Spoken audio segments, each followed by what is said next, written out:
Hi friends, welcome to our channel. Sweet తినాలనిపించినప్పుడు 5 నిమిషాల్లో ఇంటిల్లిపాదికి నచ్చేలాగా చాలా హెల్తీగా ఈ స్వీట్ చేసి పెట్టండి. ఎవరికైనా నచ్చుతుందండి. దీనికోసం ముందుగా 1 కప్ గోధుమ పిండిని ఒక మిక్సింగ్ బౌల్లోకి తీసుకుంటున్నాను. ఇప్పుడు ఇందులో 2 టేబుల్ స్పూన్స్ తురుముకున్న పచ్చి కొబ్బరి తురుముని యాడ్ చేస్తున్నాను.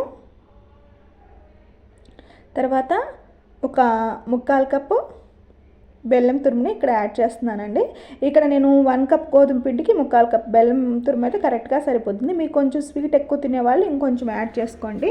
ఇప్పుడు ఇందులో కొంచెం ఇలాచీ పౌడర్ని యాడ్ చేస్తున్నాను.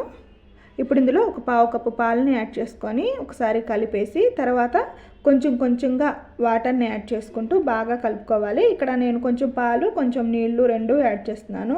మీరు కావాలంటే మొత్తం వాటర్తో కానీ లేదంటే మొత్తం పాలతో కూడా కలుపుకోవచ్చు. మనం ఒకేసారి వాటర్ యాడ్ చేయకుండా ఇలా చూసుకొని కన్సిస్టెన్సీకి తగ్గట్టుగా యాడ్ చేసుకోవాలి. ఇక్కడ చిటికెడు సోడా ఉప్పును కూడా యాడ్ చేస్తున్నాను. చూడండి, ఈ విధంగా మనం కలుపుకుంటే సరిపోతుంది మనకి. ఇప్పుడు స్టవ్ మీద పొంగనాలు చేసుకునే ప్యాన్ పెట్టేసుకొని ఇప్పుడు దీంట్లో కొంచెంగా నెయ్యిని వేసుకోవాలి. ఈ స్వీట్కి నెయ్యి అయితేనే బాగుంటుందండి, నూనె కన్నా. కొంచెంగా నెయ్యి వేసేసుకొని అది హీట్ అవ్వనిచ్చి ఇంకొకసారి బ్యాటర్ని ఈ విధంగా బాగా మిక్స్ చేసేసుకొని ఒక్కొక్క గంట చొప్పున అన్నిట్లో ఈ విధంగా వేసుకోవాలి.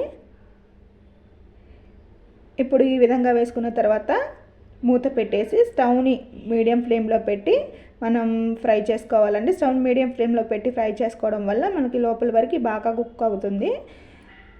తర్వాత ఈ విధంగా రెండో వైపు కూడా తిప్పుకొని ఇంకొంచెం సేపు ఫ్రై చేసేసుకొని ప్లేట్లోకి తీసేసుకుంటే మనకి ఎంతో హెల్తీ టేస్టీ అయిన స్వీట్ రెసిపీని చిటికీలో రెడీ చేసేసుకోవచ్చండి. ఇలాగా